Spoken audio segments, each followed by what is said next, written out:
Okay, class. So by now you should already know the meaning of all these terms that are on the whiteboard, and now I'm going to show you how you could complete an assignment. So say that they give you a figure like this one, and they're asking you to name a point. I know that a point names an exact location in space. So I have lots of points here. I have point A, point B, point K, point P, point R, point Q, point C, and point J. I'm gonna name point K. Okay, now they're asking me to name a line segment. I know that a line segment has a beginning and an end.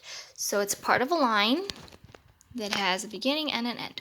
I'm just gonna go right ahead and name the segment AB. It could also be named segment BA. I could also write segment AR or segment RP or PQ, whatever one you'd like. I'm gonna choose line segment AB. There I have. I wrote line segment AB. Now it's asking me to name a line. So let's find a line here. I have many lines, I have 3 lines. I'm gonna choose line JK. Line JK. Now it's asking me to name a ray. I know that a ray has a beginning point, but it doesn't have an end. So let me find a beginning point, and I'm gonna name ray. I could name RC, because then you could see right here that the arrow keeps on going. Or I could just name ray Q right here because it starts right there at Q and it doesn't have an end. But I'd like for it to have 2 letters, so I'm gonna name the ray RC. Okay, now it's asking me to identify an angle. Now I know that an angle has 2 rays that are connected at one point, and that point is called the vertex. When we have more than one, it's called vertices, but if it's only one, you have a vertex. So right now you could clearly tell that you have a right angle right here because it's telling you that it's 90 degrees.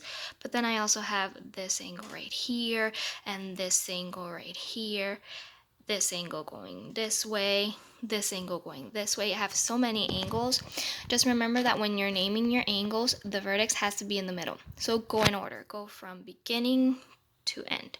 I'm gonna name my angle CRP.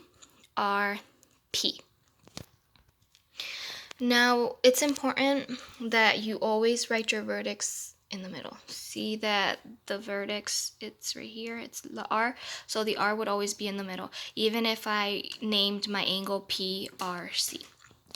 Now it's asking me to draw a pair of perpendicular lines. Now remember that perpendicular lines are intersecting lines, but those perpendicular lines make like a letter T or a cross, so they have to be 2 straight lines.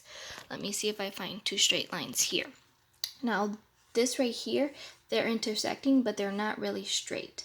This one right here though is straight and it forms like a letter T. So I'm gonna write line PQ and AC. Last but not least, they're asking us to name intersecting lines.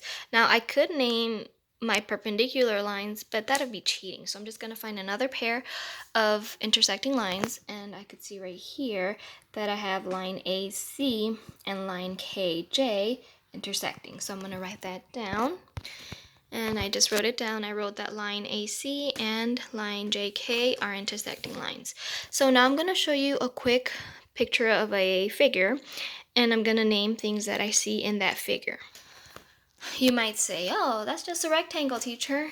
Yes, it is, but it has 4 vertices or 4 points.